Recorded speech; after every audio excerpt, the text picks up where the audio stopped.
Bangladesh has been grappling with religious extremism since its inception.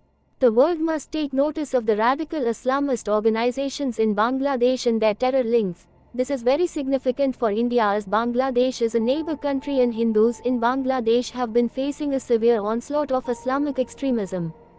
Jamaat-e-Islami (JAI), the largest Islamist political party of Bangladesh, established by Abdul Maududi in Hyderabad in 1941, was banned in 1971 soon after Bangladesh's independence, for colluding with the Pakistani army. It was a prominent anti-liberation force in the 1971 Liberation War. However, the ban on Jamaat-e-Islami, now known as Jamaat-e-Islami Bangladesh, was lifted during the presidency of the Zia government in 1976. Through a constitutional amendment in 1979 that allowed for formation of political parties based on religious grounds, the political activities of Jamaat continued. In fact, Jamaat engaged with both major political parties of Bangladesh, the Bangladesh Nationalist Party (BNP) and the Awami League (AL), to establish its political power. Its student wing, Islamic Chhatra Shibir (ICS), is an influential in university spaces as well as the madrasa system. This student body has close links with Pakistan's external intelligence agency, Inter-Services Intelligence. The student wing has been notorious for its violent activities in educational institutes to things it deemed un-Islamic. It is deeply involved in radicalizing its cadres against the Awami League government.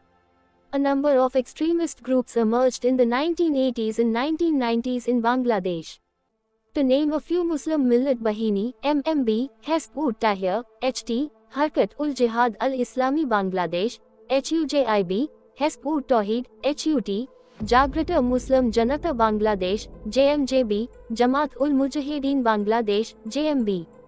These organizations were inspired by ideology of the Taliban and Islamic Caliphate. The common aim among these radical Islamist organizations is to establish an Islamic rule in Bangladesh. Significant among them is Jamaat-ul-Mujahideen Bangladesh (JMB), reported to be have formed in 1988. Its ideology is based on a reductionist interpretation of Islam based on Salafist doctrine, whereby it is opposed to democracy and wants strict implementation of Sharia as the only rule of law. JMB It is suggested that JMB had links with Jagrat Muslim Janata Bangladesh (JMJB). It was identified as a terrorist organization by the Bangladesh government in 2005 for the involvement in terror activities. Maulana Abdur Rahman, its chief, among other leaders of JMB and JMJB, were hanged in 2007 after being found guilty of murdering 2 judges in Dhaka.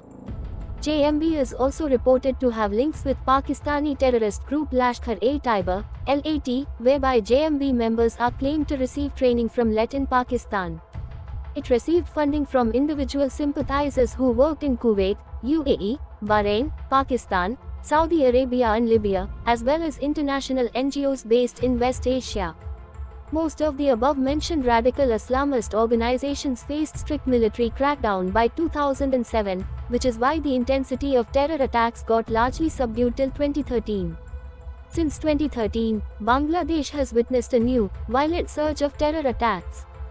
Ansarullah Bangla Team (ABT), formed in 2007 and believed to be an Al-Qaeda affiliate, became notorious for committing a series of terror attacks from 2013 to 2016. The target of these violent terror attacks were secular or non-religious bloggers, secular writers, teachers and activists. This murderous campaign began with the killing of secular blogger Ahmad Rajib Haidar in 2013. Following its ban, ABD is reported to carry its actively mainly online, brainwashing its supporters to carry out attacks. This period also witnessed the resurgence of Hafazat-e-Islam (HAI), an umbrella radical Islamist organization, based on coalition of more than 25,000 madrasas across Bangladesh.